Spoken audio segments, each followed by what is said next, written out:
Le Nissan Kick-Split 2025 a beaucoup de plus. Apple CarPlay intégré pour jouer vos tunes préférées, des fonctions avancées de sécurité, un rendement énergétique remarquable, puis même la petite odeur de char neuf qu'on aime tant. Tout ça en plus pour moins. Le Nissan Kick-Split 2025 est le véhicule neuf le plus abordable au Québec. Achetez-le à partir de seulement 22 774 $, incluant un rabais à l'achat comptant de 2 600 $. Profitez de cette offre avantageuse chez votre concessionnaire dès maintenant. Jusqu'au 2 mars, des conditions s'appliquent. Détails chez Nissan.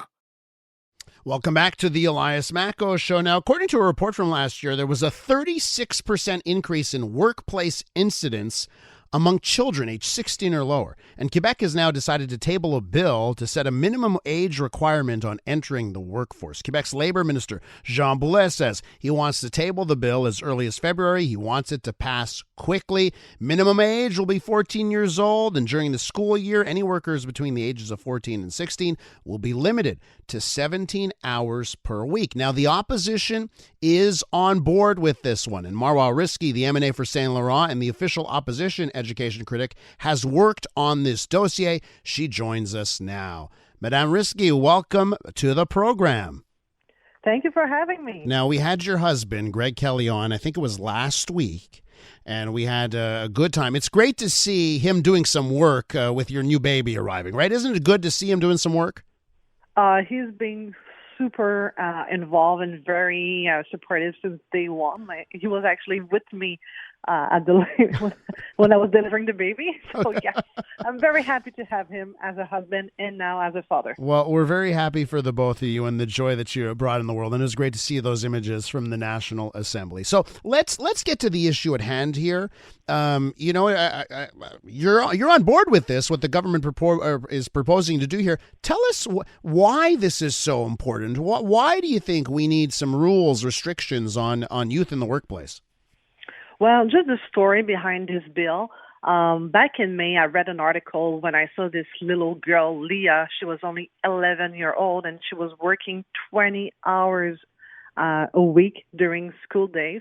So I raised the issue at the National Assembly, and I asked twice, do you think it's normal that Quebec is the only province in the entire country who does not have any legislation about the minimum age?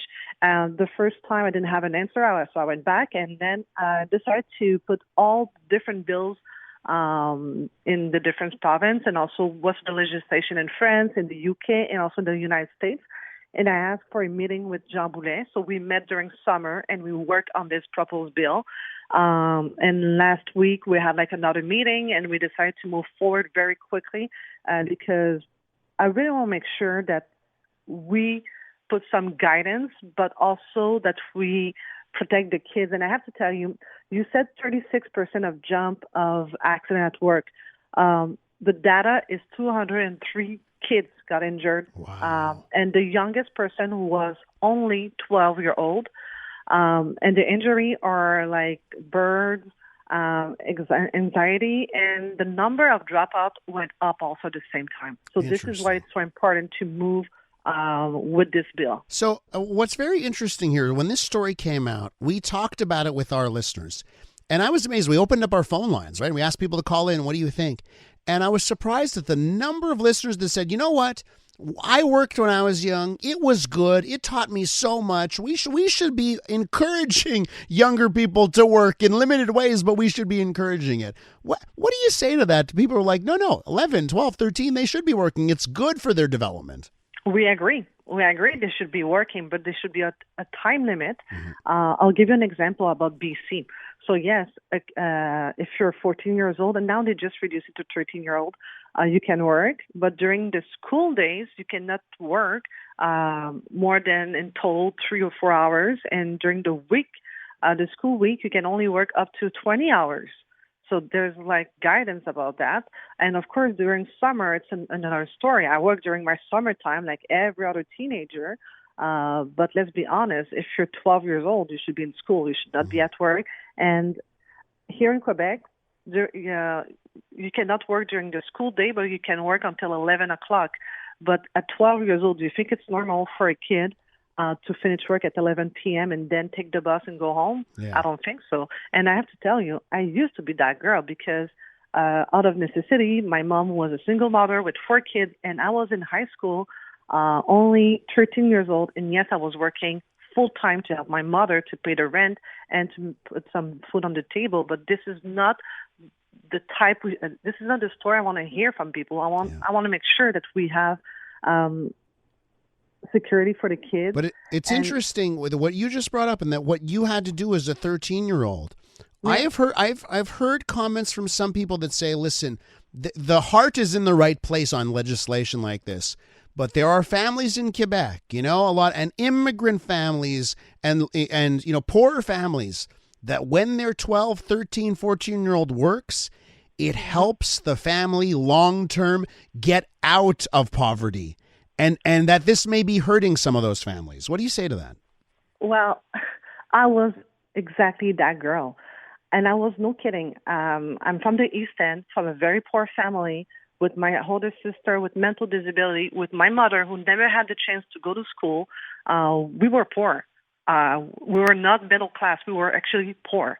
And I was taking the subway at Parc Extension. So if I was missing the last metro at 11:30, I had to walk myself back home for about an hour. Sometimes I was at home at 1 a.m. and the next day, trust me, I was exhausted. So yes, I just knew I had to finish my high school diploma and to go to CEGEP and then in law school, because I said, I don't want to be poor. Mm-hmm. But I have to tell you, I was so exhausted at school. One day the principal called my mom and she said, she's going to make a burnout. And yes, I was just about to do a burnout at that time, but I was like 13 and 14 years old. This is not normal.